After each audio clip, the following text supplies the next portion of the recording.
പ്രവാചകനും മെത്രാപ്പോലീത്തയും. ഫേസ്ബുക്കിൽ കണ്ട ഒരു പോസ്റ്റ്. മലങ്കര മാർത്തോമാ സുറിയാനി സഭയിലെ പ്രവാചക ശബ്ദമെന്ന് എല്ലാവരാലും വിശേഷിപ്പിക്കപ്പെടുന്ന ബഹുമാന്യനായ മോത്തിവർക്കിയച്ചൻ്റെ പോസ്റ്റ്. അത് ഇപ്രകാരമാണ്: എതിരാളികളെയും ഇഷ്ടമില്ലാത്തവരെയുമൊക്കെ അരിഞ്ഞു വീഴ്ത്തുവാൻ സ്വന്തം മത രാഷ്ട്രീയ അധികാരം ഉപയോഗിക്കുന്നവരൊക്കെ ട്രംപിനെയും നെതന്യാഹുവിനെയും അധികാരത്തിൻ്റെ ധാർമ്മികത പഠിപ്പിക്കുന്നു. എത്ര അർത്ഥവത്തായ വാക്കുകൾ!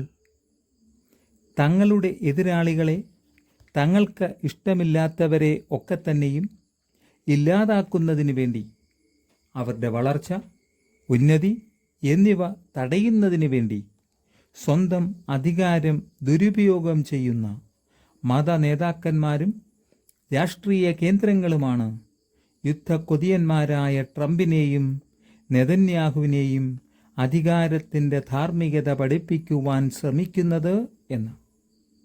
സ്വന്തം അധികാരം ദുരുപയോഗം ചെയ്ത് അർഹതപ്പെട്ടവർക്ക് അനീതി, അന്യായം മാത്രം നൽകുന്നവർക്ക് യുദ്ധക്കൊതിയന്മാരെ ധാർമ്മികത പഠിപ്പിക്കുവാൻ യോഗ്യതയില്ല എന്നതാണ് ബഹുമാന്യനായ മോത്തിവർക്കിയച്ചൻ്റെ പോസ്റ്റ്. പശ്ചിമേഷ്യൻ വിഷയത്തിൽ മലങ്കര മാർത്തോമാ സുറിയാനി സഭയുടെ ഒരു പ്രതികരണവും ഇല്ലല്ലോ എന്ന് ചിന്തിക്കുമ്പോഴാണ് സാക്ഷാൽ 22-ാം മാർത്തോമാ മെത്രാപ്പോലീത്തയുടെ പോസ്റ്റ് ശ്രദ്ധയിൽപ്പെടുന്നത്.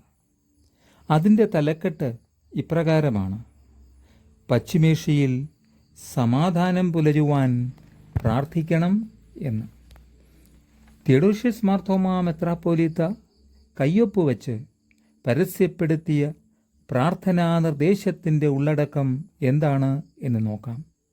മെത്രാപ്പോലീത്തയുടെ പോസ്റ്റ് ഇപ്രകാരമാണ്: യുദ്ധഭീതിയിലായിരിക്കുന്ന പശ്ചിമേഷ്യയിൽ സമാധാനം പുലരുവാൻ ലോകസമൂഹം പ്രാർത്ഥിക്കുകയും സമാധാന ശ്രമങ്ങൾ ഊർജിതമാക്കുകയും വേണം.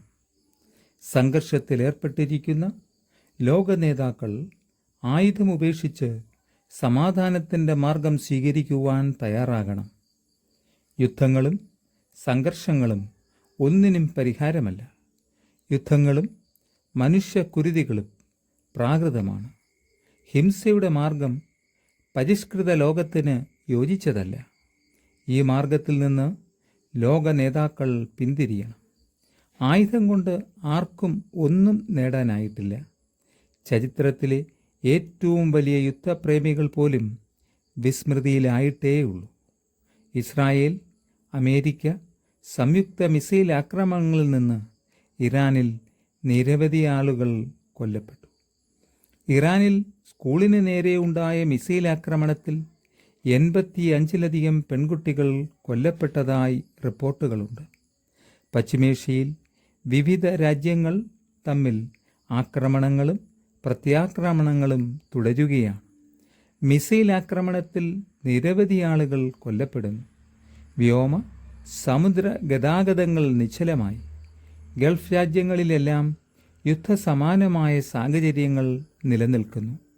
നൂറുകണക്കിന് പ്രവാസി മലയാളികളും ഗൾഫ് രാജ്യങ്ങളിൽ ആശങ്കയോടെ കഴിയുന്നു. 2 ലോകയുദ്ധങ്ങളുടെയും ചെറുതും വലുതുമായ നൂറുകണക്കിന് ആക്രമണങ്ങളുടെയും കെടുതികളിലൂടെ കടന്നുപോയതാണ് ഈ ലോകം. യുദ്ധവും സംഘർഷങ്ങളും കൊണ്ട് ആരും ഒന്നും നേടിയിട്ടില്ല. രക്തച്ചൊരിച്ചിലും അനാഥത്വവും കൂട്ടപലായനങ്ങളുമായി ജനങ്ങൾക്ക് ദുരിതം മാത്രമാണ് യുദ്ധങ്ങൾ സമ്മാനിച്ചിട്ടുള്ളത്.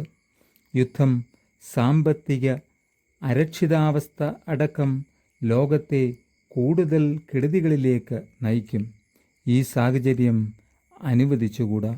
ഡോക്ടർ തിയോഡോഷ്യസ് മാർത്തോമാ മെത്രാപ്പോലീത്ത 1-3-2026. സ്വന്തം അധികാരത്തിന് കീഴിൽ അഴിമതിയും അധികാര ദുർവിനിയോഗവും സാമ്പത്തിക ക്രമക്കേടും സ്ത്രീപീഡനവും സഭാ ഓഫീസിലെ സോഫ്റ്റ്വെയർ തട്ടിപ്പും ബാങ്ക് സ്റ്റേറ്റ്മെൻറ്റ് തിരുത്തലും കല്ലറ നശിപ്പിക്കലും വികാരിയച്ഛന്മാരുടെ തട്ടിപ്പും വെട്ടിപ്പും പെൺവിഷയവും ഇടവക മുടിപ്പിക്കലും എല്ലാം കണ്ടിട്ടും ഒന്നും കണ്ടില്ലെന്ന് നടിക്കുകയും തനിക്കിഷ്ടമില്ലാത്തവർ മുറ്റത്തെ പ്ലാവിള പെറുക്കിക്കളഞ്ഞാൽ അവരെ ക്രൂശിൽ തറയ്ക്കുവാൻ മടി കാണിക്കാത്ത, അതിനായി സ്വന്തം അധികാരം പരമാവധി ഉപയോഗപ്പെടുത്തുന്നു എന്ന് പലരും പറഞ്ഞു നടക്കുന്ന മെത്രാപ്പോലീത്തയുടെ പോസ്റ്റ്. 2 പോസ്റ്റുകളും കൂട്ടി വായിച്ചാൽ തെളിയേണ്ടത് തെളിയും. മനസ്സിലാകേണ്ടവർക്ക് മനസ്സിലാകും. ആരും പൂച്ചയല്ലല്ലോ കണ്ണടച്ച് പാല് കുടിക്കാൻ. വേറെന്തു പറയാൻ?